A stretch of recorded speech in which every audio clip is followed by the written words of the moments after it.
श्रीराम. नमस्कार साधक बंधू भगिनींनो, चैतन्य उपासना या चॅनलवर मी सौ माधुरी कुलकर्णी आपले स्वागत करते. या चॅनलद्वारे आपण सोमवार ते शनिवार श्री ब्रह्मचैतन्य गोंदवलेकर महाराज यांचे थोर शिष्य परमपूज्य श्री ब्रह्मानंद महाराज यांच्या चरित्राचा आस्वाद घेत आहोत. तसेच रविवारी श्री महाराजांच्या काही भक्तांचे अनुभव ऐकत आहोत. श्री महाराजांना त्रिवार वंदन करून मी आज आपणास श्रींच्या एक अनुग्रहित भक्त सौ जयश्री अजय नाटकर राहणार नाशिक यांना श्रींचा आलेला अनुभव त्यांच्याच शब्दात कथन करणार आहे. जयश्रीताई सांगतात, मागल्या जन्मी मी खूप पुण्य केले असेल म्हणून मला वात्सल्य मूर्ती श्री महाराज तर भेटलेच, पण त्याचबरोबर माझे शुभचिंतक मार्गदर्शक व रक्ताच्या नात्यापेक्षा जवळचे असे प्रेमळ भाऊ सुनील दादांच्या रूपाने भेटले. दादांनी मला श्री महाराजांवर कसे प्रेम करावे, त्यांना आपले सुखदुःख कसे सांगावे, अखंड अनुसंधान कसे सांभाळावे, तसेच मासिक धर्माच्या काळात जर आपण आपल्या आईवडिलांना उपाशी ठेवत नाही तर आपली माऊली असलेल्या श्री महाराजांना उपाशी ठेवणे कसे योग्य नाही हे समजावून सांगितले. सुनील दादांनी सांगितल्यापासून मी वास्तुशास्त्र, पोथी वाचन वगैरेचा अट्टहास सोडून फक्त आणि फक्त नामस्मरण करते व प्रत्येक गोष्ट श्री महाराजांच्या कानावर घालून अखंड अनुसंधान ठेवण्याचा प्रयत्न करते. तसेच काही दिवसांपूर्वी मी श्री महाराजांना व दादांना वचन दिले आहे की कोणत्याही परिस्थितीत मी ज्योतिषशास्त्राच्या नादी लागणार नाही. संसारात कितीही अडचणी आल्या तरी कुंडली बघायला जाणार नाही. आमच्या संसारात जे काही चांगले वाईट प्रसंग येतील ते सर्व श्री महाराजांची इच्छा समजून त्यांच्यावरच पूर्ण भार टाकून तेच सर्व काही बघतील या निष्ठेने आनंदात राहण्याचा प्रयत्न करेन. सन 2023 रोजी मी, माझे पती श्री अजय व माझा 20 वर्षांचा मुलगा सिद्धेश या तिघांनाही श्री महाराजांनी अनुग्रह देऊन कृपांकित केले असल्याने सध्या मी अत्यंत आनंदात व समाधानात आहे. श्रींचा अनुग्रह होण्यापूर्वी संभाजीनगर येथील श्री पुराणिक गुरुजी यांनी आम्हाला उपासनेबाबत बहुमोल मार्गदर्शन केले.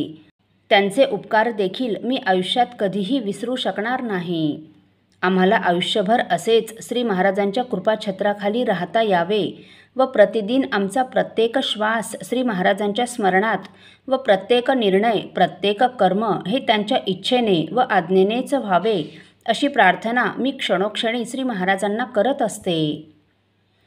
तसं पाहता श्री महाराजांनी मला सुनील दादांच्या माध्यमातून वास्तुशास्त्र व ज्योतिष्य यांच्या तडाख्यातून अगदी सहज सोडवून खऱ्या अध्यात्माच्या राजरस्त्यावर आणून सोडले. हाच खूप मोठा अनुभव आहे. तरीही मला श्रींच्या आलेल्या दुसऱ्या एका अनुभवाविषयी मी सांगण्याचा प्रयत्न करते. माझा मुलगा सिद्धेश हा कोल्हापूर येथे BTech फूड टेक्नॉलॉजी शिकत आहे. त्याचे 3rd इयर इंटर्नशिपचे काम एका ओळखीच्या सरांमार्फत गुजरात बडोदा येथे होणार होते. त्याची परीक्षा 20 मे 2024 रोजी संपली. पण अचानक त्या ओळखीच्या सरांनी सांगितले की कंपनीच्या MDने सांगितले आहे की इंटर्नशिप कंपल्सरी 6 महिन्यांसाठी देऊ शकतो, 1 महिन्यासाठी नाही. हे ऐकून मी आणि सिद्धेश दोघेही थोडे नाराज झालो, कारण सिद्धेशला कॉलेजने केवळ 1 महिन्यासाठीच इंटर्नशिप करण्याचे सांगितले होते. कॉलेज लगेच 2 महिन्यात सुरू होणार होते. परंतु दादांच्या सांगण्यावरून ऑक्टोबर महिन्यापासून मी माझ्या प्रपंचाचा सर्व भार श्री महाराजांवर सोपवून दिला असल्याने आम्ही दोघांनी श्री महाराजांना सांगितले की आपल्याला योग्य वाटेल तेथे इंटर्नशिपचे काम करून द्यावे. आम्ही त्यात समाधान मानू. प्रत्येक गोष्ट सुनील दादांच्या देखील कानावर घालण्याची माझी सवय असल्याने व त्यांना सांगितल्यावर ती श्री महाराजांपर्यंत लगेच पोहोचते असा माझा अनुभव असल्याने 21 मे रोजी मी सुनील दादांना सांगितले, दादा तुम्हीच आता श्री महाराजांना सांगा. आणि काय आश्चर्य, 22 मेच्या रात्री सरांनी फोन करून सिद्धेशला सांगितले की आमच्या MD सरांनी तुला 1 महिन्यासाठी इंटर्नशिप देऊ केली असून तू 1 जून रोजी जॉईन हो. श्रींच्या भक्तवत्सलतेच्या या अनुभवाने आमच्या तिघांच्या आनंदाला पारावार राहिला नाही. डोळ्यात आनंदाश्रू उभे राहिले. खरंच श्री किती दयासिंधू आहेत नाही. श्रीराम समर्थ.